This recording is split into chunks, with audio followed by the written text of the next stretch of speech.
Oke, Jekran Channel, kita datangkan pelatih pro elite Persela Lamongan yang terkenal good father, pelatih seluruh sepak bola, pelatih Lamongan. Semua pelatih sepak bola pernah dilatih beliau. Kita datangkan Bapak Mahfud Syafi'i yang tidak asing lagi, Bapak Lepo. Selamat malam, Pak. Selamat malam. Kabarnya gimana, Pak? Alhamdulillah baik-baik, Mas Bima. Terus kesibukan selama COVID pandemi gimana, Pak?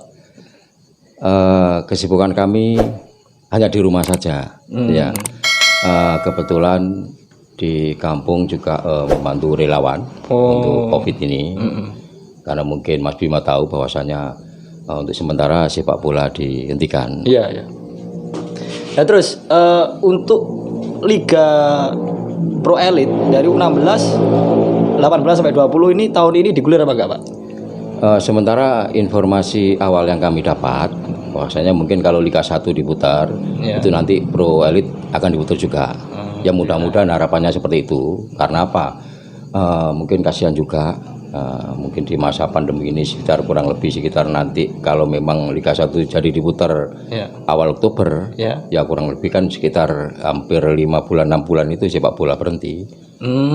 Jadi ya untuk kalau Bapak Lepo sendiri tahun ini dipastikan di Persela, Pak ya? Insya Allah seperti itu. Boleh tahu bocoran untuk kelompok umur yang akan dilatih, Pak? Sementara belum, karena mungkin ya hanya selentingan saja. Karena mungkin ya alhamdulillah kami baru menyelesaikan lisensi.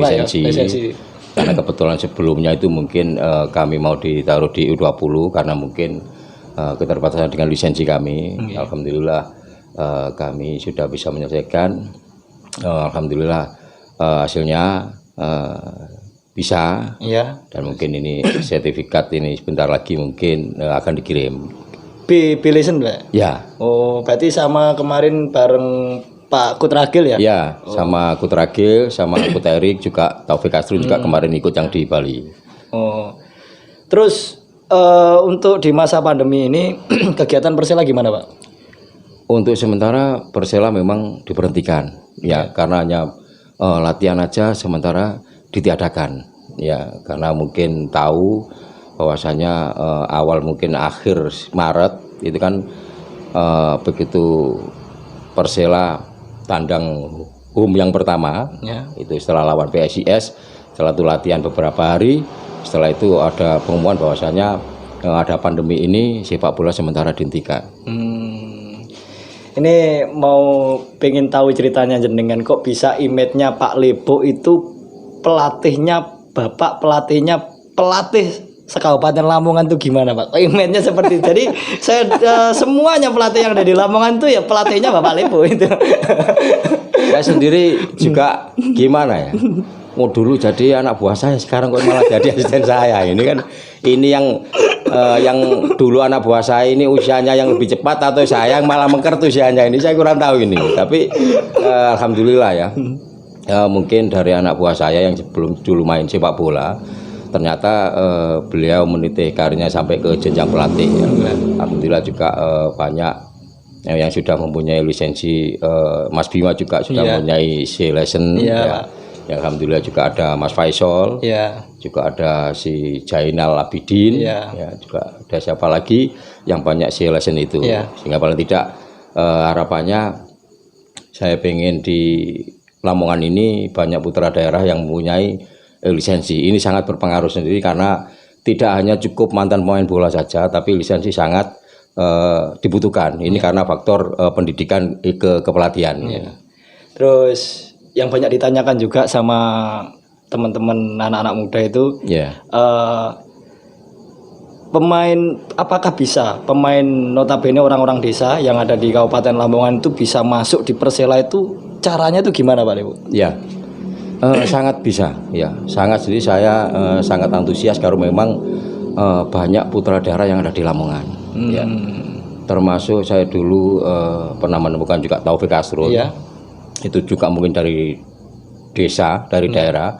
Termasuk juga Dendi, ya mungkin Mas Bima tahu, kebetulan tetangga Mas Bima. ini rumahnya di tengah hutan. Ya alhamdulillah saya bisa menemukan sampai sekarang dia bisa bermain di timnas. timnas. Sekarang malah dipanggil untuk TC di timnas. Iya. Sekarang masih di Bayangkara, masuk di Liga 1 itu. Terus caranya apakah dia itu pemain desa itu harus ikut internal, apa dia itu harus gimana untuk jalur-jalurnya itu biar dia itu bisa masuk di seleksi pro elite itu, Pak? Iya. Memang PSSI ini sangat bagus sekali memprogramkan pro elite ini. Iya. Ini paling tidak di mana kompetisi berjenjang. Di situ ada elite pro, ada U16, kemudian U18, U20. Nanti harapannya notabene-nya nanti bisa untuk masuk di tim senior, harapannya seperti itu. Kalau pemain-pemain daerah harapannya ini paling tidak ibarat kita sekolah ya. Iya. Kalau seorang pemain atau seorang siswa ini kalau dia belajar tidak akan bisa. Maksudnya bahwasanya pemain ini paling tidak dia harus bisa masuk SSB. Dia cara belajar, cara bermain sepak bola, bagaimana sepak bola yang benar, itu nanti passing yang benar itu harus dia masuk SSB. Kalau memang dari Persela mau ada tim untuk pembentukan itu pasti nanti dari SSB itu seluruh Kabupaten Lamongan itu nanti pasti akan ada seleksi. Oh.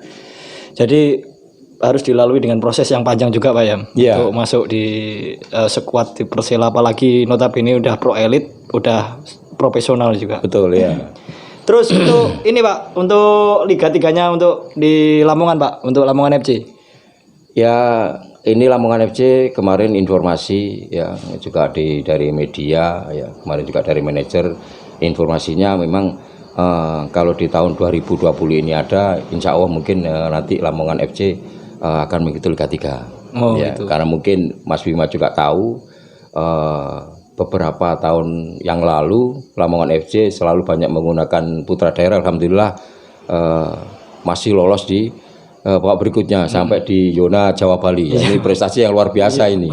Dapat kebetulan Mas Bima juga termasuk komposisi kru ofisial yang ada di situ sebagai pelatih penjaga gawangnya. Nah, terus kalau kesibukan kita ngomong di Persela senior, untuk regulasi PSSI yang notabene harus memainkan usia 20. Jadi untuk tahun ini itu menurut jenengan gimana, Pak? Ya ini kesempatan ya. Makanya saya sering menyampaikan ke pemain-pemain, baik setelah itu kompetisi yang Elite Pro 16 selesai, kemudian 18 selesai, mungkin 20, kadang beberapa kali saya sampaikan bahwasanya setelah kompetisi ini selesai, kamu jangan setelah bubar gitu aja. Tetap kamu maksimal di latihan. Apalagi ada beberapa pemain di Elite Pro yang memang terpantau di timnas di kelompoknya. Ini saya sampaikan bahwasanya tolong kamu tetap latihan yang maksimal. Suatu saat kamu dipanggil timnas dengan kondisi kamu masih tetap bugar. Ya alhamdulillah Persela di kompetisi tahun kemarin 2019 ini ada salah satu pemain masih masuk di jajaran timnas U16. Kemarin baru dipanggil untuk TC lanjutan kompetisi U16. Perlu jika channel tahu teman-teman yang ada melihat Pak Lepo ini pernah membawa Persela U21 juara. Jadi 2 kali, bukan 1 kali lagi tapi 2 kali membawa Persela U21 juara nasional. Itu kesan-kesannya gimana Pak Lepo? Ya, ini sangat luar biasa ya. Termasuk Mas Bima. Iya. Ya, ini Mas Bima perlu rekan-rekan atau pemirsa Anda ketahui bahwasanya Mas Bima ini dulu tahun 2003 waktu Danon pertama. Iya. Mas Bima ini termasuk penjaga gawang. Kemudian pemain skuad Persela U12 Danon pertama juara 1 dan mewakili Jawa Timur di tingkat nasional bertanding di Jakarta. Kebetulan Mas Bima selaku penjaga gawang. Kemudian gabung lagi sampai ke Persela U21 ya. 21 Pak. Ya, Mas Bima juga ini termasuk skuad tim utama sampai final di Jakarta lawan Semen Padang. Ini sangat luar biasa. Ya, sangat luar biasa bahwasanya Persela U21 ini bisa meraih juara, bisa berturut-turut 2 kali. Luar biasa emang. Iya. Terus keinginan Pak Lepo adakah untuk masuk di gerbong pelatihan di senior Pak? Semuanya cita-cita itu semuanya orang itu pasti ada ya. karena tingkatnya. Tapi mungkin saya sebagai pelatih, mungkin pengurus itu mempunyai penilaian tersendiri ya, barangkali selama ini karena mungkin karakter dan watak saya itu mungkin cocok banyak di kelompok umur ya, karena mungkin di situ mungkin mungkin Allah Subhanahu wa taala sudah menggariskan saya memang harus memberikan bimbingan ya, kemudian saya harus banyak menciptakan pemain-pemain putra daerah lagi yang ada di Lamongan ya. Kalau saya sendiri tidak masalah ya, baik ditaruh kelompok umur siapa, umur berapa, di mana, saya siap saja ya, karena mungkin seorang pelatih itu ditempatkan di usia manapun itu harus kondisi siap. Ini tergantung bagaimana pengurus itu memerintahkan kita. Kalau lisensi B-Lesson itu banyak juga pelatih ngomong, juga tanya kemarin yang pelatih yang masih D-Lesson sama J-Lesson, apakah berat di B-Lesson itu Pak? Ya kalau memang secara praktek yang di lapangan itu memang beda dengan J-Lesson ya.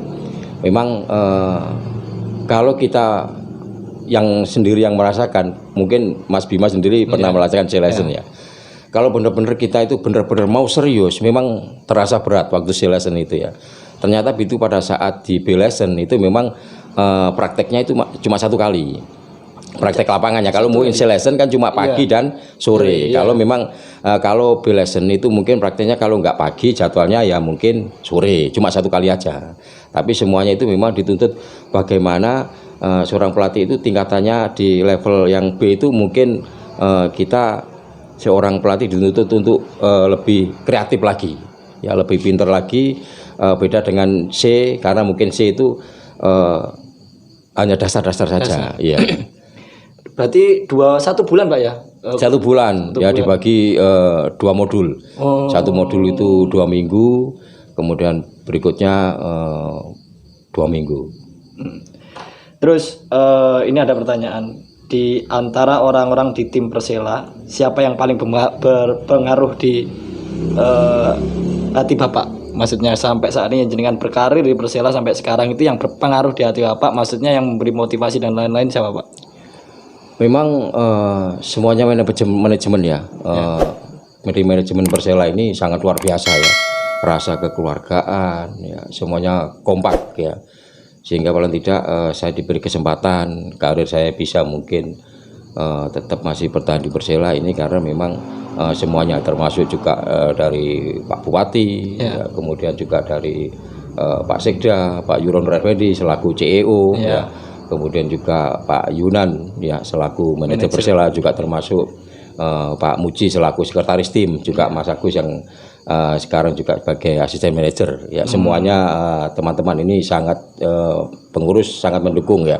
Mungkin termasuk kami juga kemarin ikut lisensi B juga mungkin pengurus juga sangat mendukung.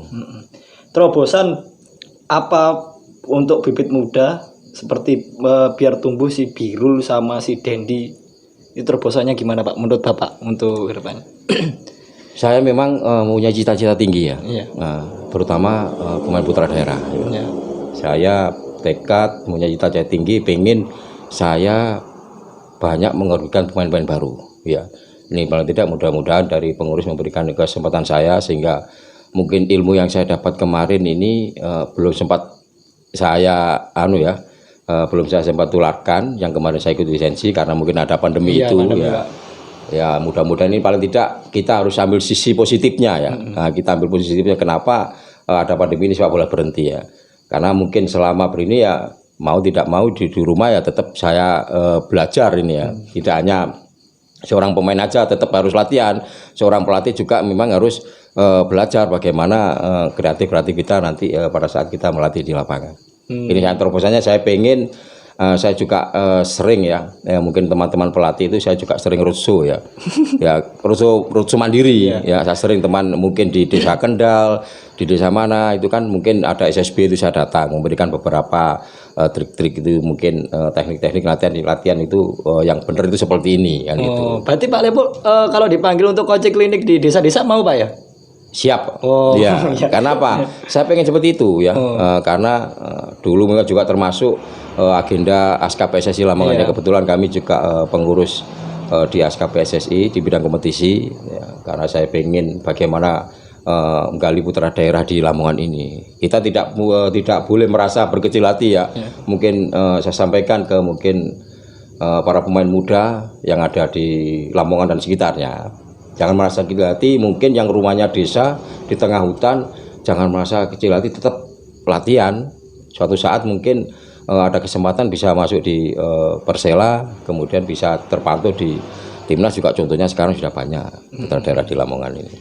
Tapi untuk pro elite, kita kembali ke pro elite, itu untuk pemain luar Lamongan itu kan apakah untuk bagi Pak Lepo itu penting apa tidak penting, Pak? Kalau pro elite saya sering mengutamakan di putra daerah. Ya, karena apa? Ini proyeksi kedepannya ini sangat bagus. Ini nanti tujuannya adalah kita bagaimana nanti untuk mensupport tim yang di senior. Karena di situ berjenjang ada U16. Kemudian paling tidak ini banyak putra daerah maksimal, kemudian nanti bisa diangkut ke U18.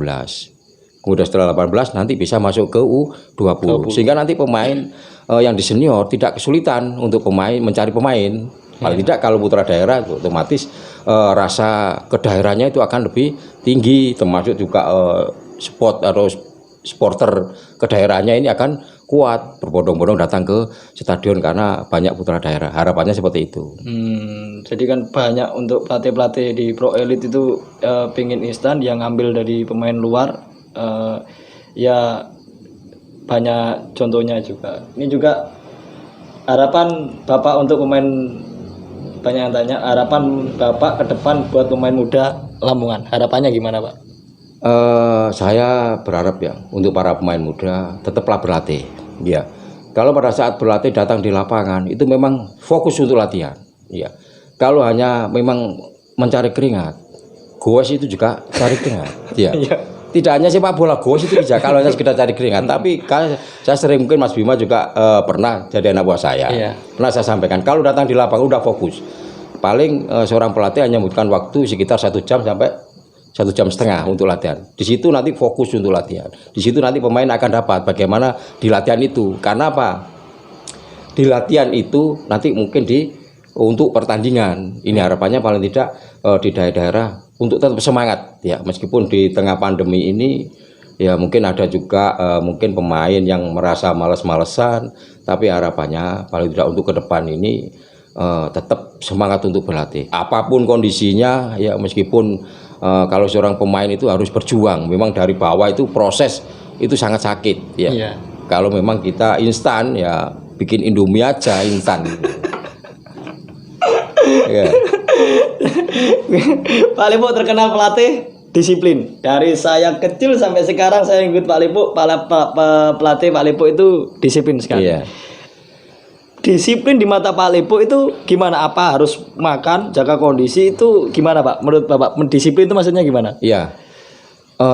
Siapapun pelatihnya ya, dimanapun tempatnya, memang faktor disiplin itu utama. Ya. Disiplin yang pertama. Kalau memang seorang pemain pas pada saat ada di tim, pembentukan tim, mungkin pemain ada di karantina masuk mes, itu mungkin bisa diatur waktunya. Tapi kalau pemain itu belum masuk karantina, hanya mungkin latihan pulang, itu kalau nggak disiplin itu sangat berat ya. Pertama ya, mungkin pada saat latihan ya. Saya mulai dari Elite Pro ini saya saya sampaikan kepada pemain untuk disiplin, terutama minimal paling tidak sebelum latihan itu 30 menit sudah berada di lapangan. Karena apa? Di situ nanti akan, kalau kita Elite Pro mulai dari U16 kita tanamkan seperti itu, nanti akan terbiasa. Begitu nanti siapapun nanti di jenjang U18, saya sudah memberikan pondasi yang baik. Itu nanti pemain kalau mau menjalankan, dia nanti akan disiplin selamanya. Sampai tua pasti akan seperti itu. Ya. Kemudian termasuk makan. Ya, makan, Pak. Termasuk makan, ya. Karena mungkin kadang sekarang ini pemain seenaknya sendiri, tidak mau jaga, mau enaknya sendiri aja, udah main asal makan asal aja, makan penyetan ini, padahal nanti siang mau bertanding, ini kan sangat bahaya ya. Ya, kemudian istirahat ya, Mas Bima mungkin tahu sekarang di era globalisasi, era modern ini sangat berpengaruh di HP, Pak, ya? Nah, ini ini game online ini sangat berpengaruh. Karena apa? Biasanya kalau seorang pemain sepak bola sudah kecanduan main game ini, lah ini dia akan mempengaruhi dengan kondisi istirahatnya. Pasti dia tidak akan disiplin untuk istirahatnya. Harapannya paling tidak seperti itu. Disiplin itu banyak ya. Bagaimana tingkat disiplin itu memang mulai dari Elite Pro ini saya benar-benar saya tekankan. Berarti bukan skill aja, tapi disiplin, jaga kondisi, pola makan dan lain-lain tuh untuk seorang atlet harus benar-benar bagus Pak juga. Harus itu, ya termasuk makan, istirahat ini memang harus benar-benar tidak hanya kita hanya latihan, tapi begitu pada saatnya latihan disiplin maksimal, tapi tidurnya di atas jam 12. Ini sangat berpengaruh, termasuk dengan kondisi bagaimana nanti di pertandingan, kan sangat berpengaruh sekali ini. Tapi untuk masalah attitude itu sebenarnya di pemain bola itu ngefek apa enggak Pak? Kalau attitude ini juga ya ada 3 hal ya, istilahnya SMA, skill, mental, attitude. Ini. Nah, ya, ini attitude ini. Memang seorang kalau memang skillnya itu bagus, mentalnya bagus, tapi attitude ini juga nanti bisa mempengaruhi bagaimana dia penampilan di lapangannya. Ya, attitude ini paling tidak bagaimana dia menjaga dirinya. Ya, Mas Bima tahu ya, bagaimana saya ini paling nggak senang, nggak suka pemain yang neko-neko ya. Ya mungkin Mas Bima tahu. Ya, saya enggak, ya mohon maaf mungkin barangkali pemain yang mungkin notabene-nya senang. Kalau saya sendiri masih proses di Elite Pro U16, 18 ini. Ya kita polos-polos saja lah, nggak usah pakai nanti mungkin rambut disemir. Nah ini ya, mungkin Mas Bima juga pernah jadi anak buah saya gitu. Tolong dengarkan tuh anak-anak muda yang pengen kemarin tanya cara nih masuk Persela gimana. Ini langsung saya datangkan pakarnya, saya langsung tahu. Berarti utama itu kalau Persela emang satu kekeluargaan bagus, kedua emang attitude Pak kalau Persela itu ya. Dimana kalau dari dulu sampai sekarang Persela attitude itu diutamakan. Jadi untuk sekarang tanya untuk Pak Lepo, mau pelatih idola jenengan itu sebenarnya siapa Pak? Untuk mau idola motivasi jenengan itu siapa Pak? Kalau untuk pemain di lokal ya, saya mengidolakan Indra Safri ya. Oh melatih. Iya. Nggak tahu karena kebetulan apa memang Coach Indra Safri itu memang sama-sama banyak di kelompok umur atau bagaimana ya. Karena mungkin saya dengan pemain, mungkin Mas Bima juga pernah ikut anak buah saya memang enjoy ya. Memang di lapangan saya memang keras, disiplin ya. Tapi begitu pada saat di luar lapangan, mungkin di mes saya juga bisa sebagai kakak, bisa sebagai bapak, bisa sebagai guru. Suatu saat ada pemain ya mungkin bisa curhat kan. Mungkin Mas Bima juga sudah tahu ya. Karena mungkin saya dekat dengan bapak, dekat dengan pemain, sering memberikan motivasi sehingga banyak pemain yang mungkin putra daerah, sehingga banyak yang mungkin ya dikatakan banyak yang jadi ya, artinya mungkin dari pengurus itu mungkin ada penilaian seperti itu dengan saya, sehingga nanti saya banyak di kelompok umur ya. Ini sementara untuk yang pelatih lokal ini saya mengidolakan Indra Safri. Ya. Menurut Coach juga idealnya pemain bola latihan setiap hari itu berapa kali sih? 2 kali apa 1 kali? Gimana gitu penjabarannya maksudnya? Idealnya latihan.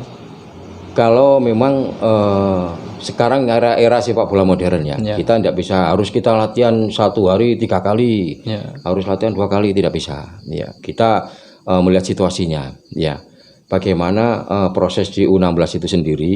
Ya, paling tidak porsinya kita harus tahu. Ya, kita latihan 2 kali, tapi bagaimana kita memberikan latihan itu porsinya. Apakah ini porsi sudah cocok enggak? Kalau memang porsinya terlalu over, terlalu berlebihan, ini juga malah kurang bagus ya. Bagaimana latihan itu ada porsinya masing-masing di kelompoknya masing-masing. Tidak asal memberikan latihan. Karena apa? Mungkin kalau saya zaman dulu mungkin lisensi mungkin baru D, kemudian baru C nasional. Tapi sekarang alhamdulillah semakin ya mungkin karena usia juga, kemudian termasuk lisensi semakin ini ternyata seperti ini, berarti saya dulu seperti ini. Akhirnya bisa mempertimbangkan seperti itu gitu loh. Kalau tidak latihan itu tidak harus 1 hari 3 kali, harus 2 kali tidak. Ya kita harus tahu porsinya, kapan kita memberikan latihan 2 kali, kapan kita memberikan 3 kali ya. Tapi kalau mungkin untuk pemain-pemain yang ada di luar, ya mungkin untuk tambah mungkin bisa latihan sendiri barangkali mungkin di rumah itu bisa pagi juga bisa, mungkin sore juga dilanjutkan lagi bisa. Meskipun latihan sendiri juga bisa, Pak. Bisa ya. Mungkin terutama pemain-pemain yang apalagi sekarang di musim pandemi ini sekolah Libur. mungkin libur ya. Nah, di situ banyak ada waktu ya mungkin latihan itu karena latihan tidak hanya bisa dilakukan di lapangan ya karena mungkin di halaman depan rumah itu bisa dilakukan ya. Karena di situ latihan kan tidak berarti latihan itu harus mesti pakai bola. Iya. Ya. Mungkin paginya itu mungkin bisa untuk kebugaran tubuhnya, kemudian untuk sore kalau pemain itu mempunyai klub atau SSB dia bisa datang ke klub atau mungkin kalau di kampungnya ya mungkin bisa melakukan latihan untuk yang pakai bola itu. Bisa lakukan satu hari mungkin 2 kali, bukan berarti 1 minggu harus 2 kali, tidak, paling tidak harus mengukur kemampuan pemain itu sendiri juga menjaga kesehatannya. Kalau terlalu over nanti kan bahaya juga nanti latihannya itu. Untuk ini Piala Dunia, Pak, persiapan Indonesia Piala Dunia ini menurut jenengan Indonesia mampu bersaing nggak, Pak, di Piala Dunia tahun ini? Ya di timnas U20 ini memang berusaha maksimal ya. Tapi kita kalau saya pribadi kita nggak usah bicara muluk-muluk ya. Meskipun nanti kita tuan rumah, tetap ya kalau kita sebagai bangsa Indonesia harapannya paling tidak kita bisa mencapai prestasi yang lebih tinggi ya. Tapi kita harus sadar bagaimana kemampuan atau lawan kita nanti yang kita hadapi ya. Mungkin juga bukan berarti saya meremehkan kemampuan yang pemain yang ada di Indonesia, tidak ya. Tapi kita harus tahu bahwasanya di sepak bola ini kita memang menuju ke arah yang lebih baik lagi ya, lebih bagus lagi. Yang mudah-mudahan harapannya prestasi di timnas U20 ini lebih bagus ya. Ini kebetulan mungkin tuan rumah kita bisa ikut di Piala Dunia U20 ini. Terus ngomong di tim-tim dunia, masalah makan nasi itu pemain bola itu apakah penting, sangat penting, apakah tidak penting? Maksudnya ya cuman mengisi perut aja apa gimana masalah nasi? Kan banyak tim-tim luar negeri itu makanya itu nasi itu udah karbohidrat nasi itu udah nggak dipakai. Yeah. Itu gimana menurut jenengan? Kalau di Indonesia ini memang kebetulan nasi ini merupakan makanan pokok ya, makanan pokok. Tapi bukan berarti tidak boleh sama sekali ya. Karena kalau di Indonesia ini belum makan nasi itu kan belum dikatakan makan. Iya. Ya. Mungkin pagi itu sarapan lontong itu mungkin belum dikatakan sarapan. Ya. Tapi paling tidak kita mulai dari Elite Pro juga menyampaikan bahwasanya mungkin paling tidak antara karbohidrat dan protein ini paling tidak jangan banyak karbohidratnya. Karena apa? Di situ kalau pemain banyak karbohidratnya juga nanti berpengaruh sendiri sangat di penampilan ya. Karena itu memang kalau pemain sudah tidak terbiasa, kaget kadang-kadang ya. Mungkin kalau pemain disuruh harus makan dia spaghetti, terus harus makan kentang tanpa nasi, ya ini khawatirnya kan ya mungkin apalagi Mas Bima tahu ya, mungkin di Lamongan ini kalau mungkin suruh makan kentang, suruh makan nasi, Pak ini mana nasinya ini kan gitu ya. Paling tidak ya tetap pemain kita memberikan ya, saya sering menyampaikan ke pemain-pemain ya, begitu masuk Elite Pro saya sampaikan. Termasuk juga saya sampaikan di barangkali mungkin pulang makan di rumah tolong jangan banyak nasinya, tetap proteinnya di situ kan ada sayur ya, kemudian ada ikan, tetap ada ya, mungkin juga ada buah, ada susu, tetap saya memberikan itu ya, pengertian kepada pemain. Mungkin awal sebelum dia masuk bisa Elite Pro ini nggak tahu pengertian masalah bagaimana pola hidup makan ini untuk pemain ini, bahkan pemain mungkin awam ya. Mungkin setelah masuk di Elite Pro ini saya memberikan pengertian kepada pemain. Terus untuk pemain yang sekarang saat ini yang kemarin di U18, U20, terus habis ini dimagangkan ke senior, ini pesan-pesan Bapak untuk teman-teman yang lagi berjuang meniti karir biar dibilang pemain profesional, untuk pesan-pesannya Bapak gimana Pak? Untuk bisa bersaing dengan senior-seniornya itu gimana Pak? Ya, tetap ya. Harapannya mungkin ya, kalau biasanya pemain kadang begitu pemain setelah U20 begitu masuk senior itu kadang mungkin yang pertama terlena. Iya Pak, biasanya seperti itu. Kadang terlena. Mungkin kadang pemain itu senior itu mungkin latihan cuma 1 kali. Iya. pemain U20 itu rata-rata kadang mungkin dia nggak mau tambah. Nah, ini yang menjadikan bagaimana dia ikut kalau waktu yang senior ini istirahat, dia ikut istirahat. Nah, ini paling tidak harapannya paling tidak mungkin bisa untuk tambah latihan sendiri ya, karena kan sekarang alat media apalagi terutama banyak ya, fitness, nge-gym itu kan juga sangat bagus. Meskipun di senior itu hanya latihan 1 kali, ini paling tidak untuk harapannya dari pemain-pemain U20 ini bisa tambah porsi. Karena apa? Untuk bisa menyaingi mungkin termasuk otot ya. Nah, kalau kita nggak mengimbangi dengan yang senior itu nanti kalah ya. Khawatirnya nanti kalau pada saat dikasih kesempatan ini dengan kondisi kebugaran sendiri pemain nggak bisa mengatasi, nanti bisa down mentalnya ini ya. Sehingga akhirnya bisa jatuh mentalnya, ini terpengaruh nanti untuk pertandingan-pertandingan berikutnya kalau dikasih kesempatan untuk bermain. Tapi untuk Persela apakah masih butuh? Maksudnya di sosok senior itu di tim itu butuh apa enggak, Pak? Ya pasti butuh ya, karena di situ kalau memang pemain di salah satu tim itu semuanya pemain muda itu tidak bisa. Ya paling tidak harus ada pemain senior, di mana senior itu nanti akan membimbing ya. Ini sangat pengaruh di situ seniornya untuk sebagai dia leadershipnya ya, paling di situ untuk sebagai yang ngomong ya. Kalau hanya muda-muda ini biasanya rasa egonya ya. Nah kalau nanti mungkin ada yang dituakan di situ ya, bukan berarti sebagai tua-tuaan tapi nggak bisa apa-apa. Ini yang repot ini ya. Paling tidak sebagai tua dia bagaimana untuk membantu untuk mengangkat prestasi yang muda-muda ini. Terus pengen tahu juga untuk Cigran Channel semuanya, kalau Pak Lepo ini lisensinya dibilang tinggi di Lamongan, jadi dipastikan kalau tahun ini dia pasti pegang Pro Elite. Jadi siapkan untuk teman-teman yang masih muda, siapkan mulai sejak awal ini untuk berlatih. Jadi nanti kalau kompetisi kelompok umur ini digelar sama PSSI, jadi kamu nggak kaget. Jadi saya datangkan langsung narasumbernya biar kamu tahu tadi apa aja yang dibutuhkan untuk masuk di Pro Elite, apalah notabene Persela gitu. Pak Lepo, untuk kedepannya Pak Lepo punya SSB Pak di kebetulan sementara ini saya belum punya SSB ya. Dulu tahun 2000 saya termasuk pendiri awal dengan almarhum Dr. Agus Hawi Babat ya. Karena banyak kesibukan kami yang ada di Lamongan. Di Persela, termasuk dengan ASKAP juga, ASKAP PSSI Lamongan, sehingga kadang mungkin hanya beberapa pertemuan, mungkin kadang saya tetap masih membantu di SSB waktu itu, tapi untuk sementara karena kesibukan kami sendiri ya, kami tidak bisa membantu untuk SSB, tapi kadang-kadang kami sering ya komunikasi dengan pelatih-pelatih yang biasanya ikut kompetisi internal di ASKAP PSSI ya, karena kebetulan tugas kami juga di bidang kompetisi, juga kami sering bertukar pikiran, sharing, termasuk itu yang saya sampaikan tadi, saya sering juga rujuk mandiri ya ke teman-teman pelatih itu, berbagi ilmu seperti itu.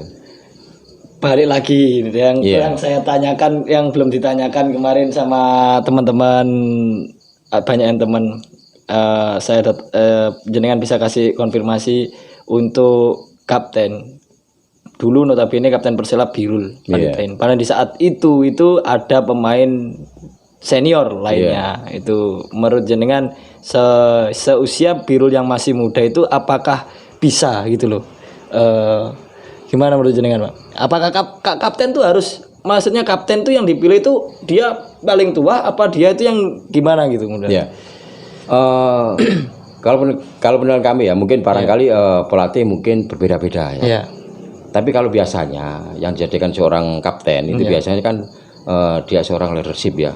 Dia mungkin mempunyai wibawa di hadapan teman-teman yang lainnya. Kemudian dia bagaimana membawa suasana itu di tim itu bisa harmonis. Nah, biasanya itu kapten ya. Dia mempunyai kedewasaan. Biasanya seperti itu.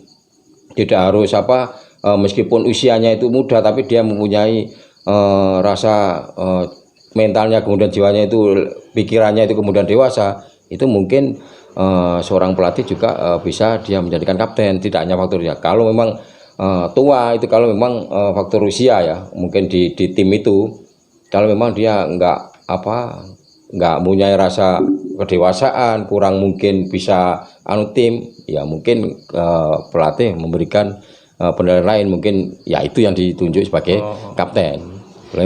Biasanya seperti itu. Oke, pesan terakhir, pesan untuk Pak Lepo di kompetisi Indonesia, gimana pesan-pesannya untuk kompetisi Liga Indonesia? Harapannya kompetisi di Indonesia ini segera diputar ya, karena mungkin apalagi mau mendekati kompetisi Piala Dunia U20 ya. Ini juga mungkin di masa pandemi, mudah-mudahan di awal Oktober ini yang dinyatakan PSSI akan segera diputar ya. Mudah-mudahan termasuk juga nanti Liga 1, kemudian Liga 2, termasuk Liga 2, kemudian harapan juga nanti Elite Pro ini juga diputar. Untuk pesan-pesannya lagi untuk kelompok supporter Persela Lamongan, Pak, mungkin ada kata-kata yang ingin disampaikan? Ya, yang pertama saya ucapkan terima kasih untuk supporter Elamania, termasuk Kurva Boys, juga supporter-supporter yang lainnya. Tetap ya, mari kita mendukung Persela. Ini termasuk kebanggaan ya, gimana kota kecil Lamongan ini mempunyai tim sepak bola yang Liga 1, di mana di kabupaten-kabupaten lain ini menginginkan bagaimana dia itu bisa masuk Liga 1. Nah, ini sekarang Persela masih bertahan di Liga 1, mari ya untuk para supporter ya, kemudian tetaplah semangat mendukung tim kejayaan Lamongan ini. Oke, Jegrang Channel, tadi saya udah ngomong banyak sama narasumber. Ya pelatihnya pelatih Lamongan, bapaknya pelatih Lamongan. Jadi sekian dari saya Jika Bimantara, saya ucapkan terima kasih Pak Lepo udah datang di Jegrang Channel. Ilmu yang diberikan dan pengetahuan yang diberikan tadi luar biasa. Untuk teman-teman yang belum tahu cara masuk di Persela, saya akhiri.